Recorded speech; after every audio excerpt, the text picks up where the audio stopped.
Bem-vindo à origem de tudo, a história de Adão e Eva, que transformou o destino humano para sempre. Neste vídeo, exploraremos a jornada do primeiro casal, do momento em que Deus os moldou com perfeição até a paz no Jardim do Éden. Mas quando a voz sutil da tentação se infiltrou no paraíso, a harmonia foi quebrada. Com apenas uma escolha, o peso do pecado e suas consequências se abateram sobre a humanidade. Prepare-se para reviver o instante em que tudo mudou. Esta história vai além do simples erro humano. Ela revela as profundezas da escolha, da obediência e das promessas de Deus para a nossa redenção.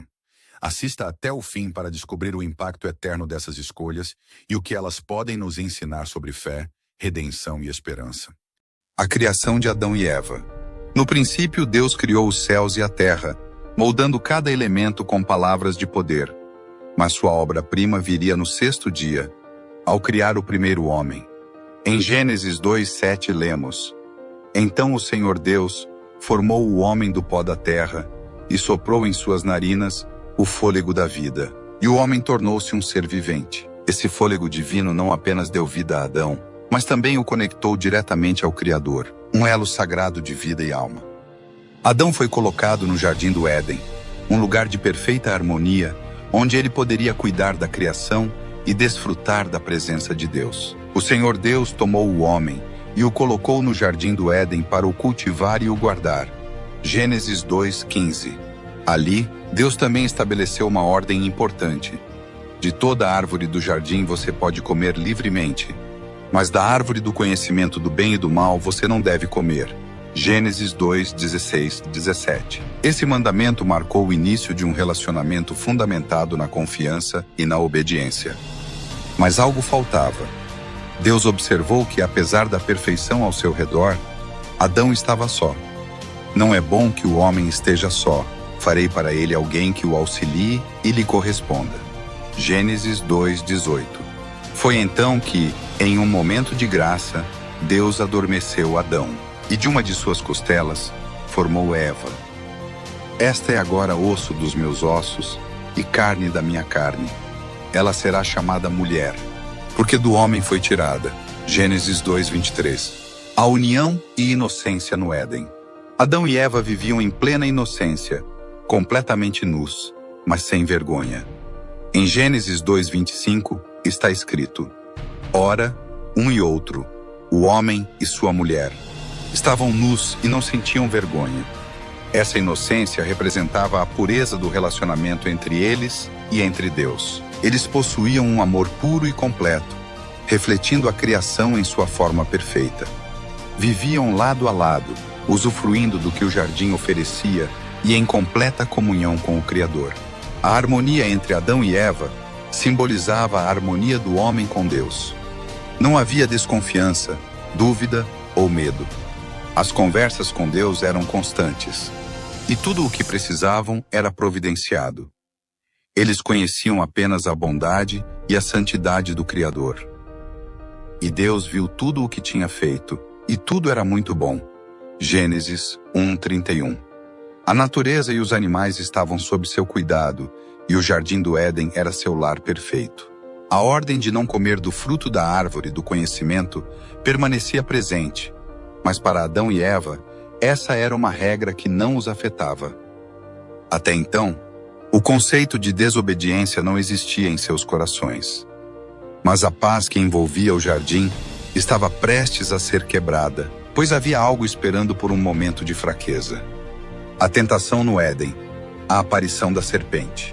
Em Gênesis 3:1, a serpente é introduzida na narrativa como o mais astuto de todos os animais do campo. E ao se aproximar de Eva, começa a questionar a ordem de Deus. Foi isto mesmo que Deus disse?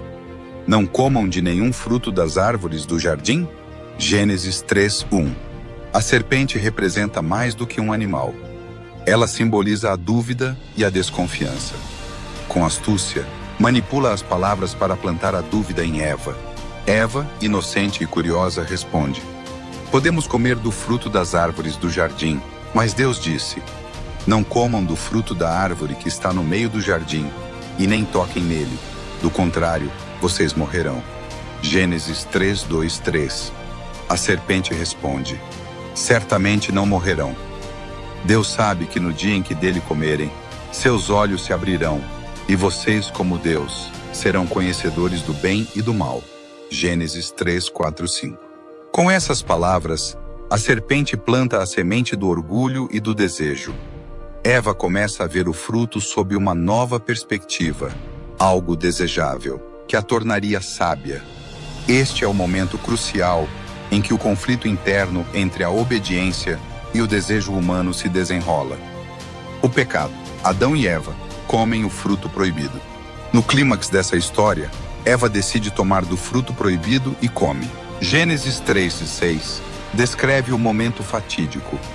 Quando a mulher viu que a árvore parecia agradável ao paladar, atraente aos olhos e, além disso, desejável para dela se obter discernimento, tomou do seu fruto, comeu e deu ao marido, que comeu também. Esse foi o ato de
determina que o trabalho será árduo e doloroso, e que ele retornará ao pó de onde foi tirado. Pois você é pó, e ao pó voltará.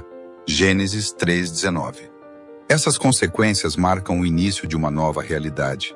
A harmonia foi destruída, e o pecado, antes inexistente, agora fazia parte da natureza humana.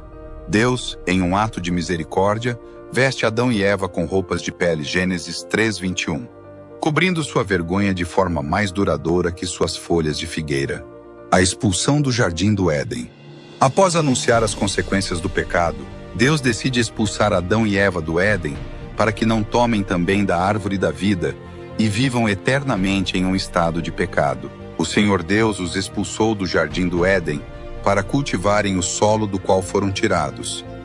Gênesis 3:23. Colocando querubins e uma espada flamejante para guardar o caminho até a árvore da vida, Deus separa o homem da vida eterna no Éden. A expulsão simboliza a perda do paraíso, da inocência e da comunhão direta com Deus. Adão e Eva, agora no mundo, precisam enfrentar uma realidade dura, marcada pelo trabalho e pela dor. No entanto, há uma promessa em Gênesis 3:15 de que a descendência da mulher venceria o mal, plantando a semente da redenção que viria no futuro. Reflexão sobre o pecado original e o futuro da humanidade. Após a expulsão, o peso do pecado recaiu sobre Adão e Eva e todos os seus descendentes. A vida no mundo fora do Éden exigiria esforço e sacrifício. Em Romanos 5:12, lemos que por meio de um só homem, o pecado entrou no mundo, e pelo pecado, a morte. Esse verso destaca como a desobediência de Adão e Eva trouxe consequências que ultrapassam suas próprias vidas, afetando toda a humanidade. Vemos em Gênesis 5:3 que, ao dar à luz seus filhos, Adão e Eva passaram adiante essa natureza decaída. Seus filhos herdaram um mundo imperfeito, onde o trabalho seria árduo e a harmonia inicial estava quebrada. A dor e a luta seriam companheiros constantes, e o ideal de comunhão perfeita com Deus se tornava uma lembrança distante. Mas mesmo na tragédia, há uma promessa.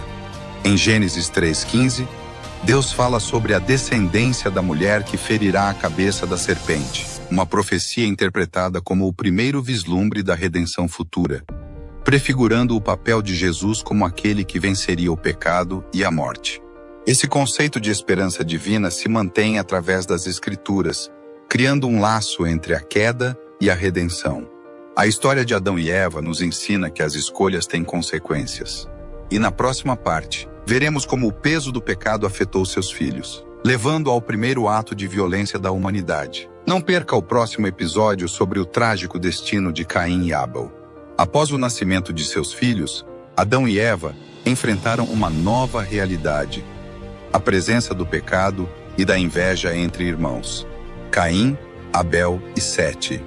Seus dois filhos Abel e Caim cresceram sob o peso do pecado original, e assim como seus pais, enfrentaram suas próprias escolhas e conflitos. Em Gênesis 4, vemos que a adoração e o sacrifício se tornam questões centrais, e é nesse contexto que ocorre o primeiro assassinato registrado na história da humanidade. A história de Caim e Abel revela a profundidade da natureza humana, já corrompida pela inveja e a raiva.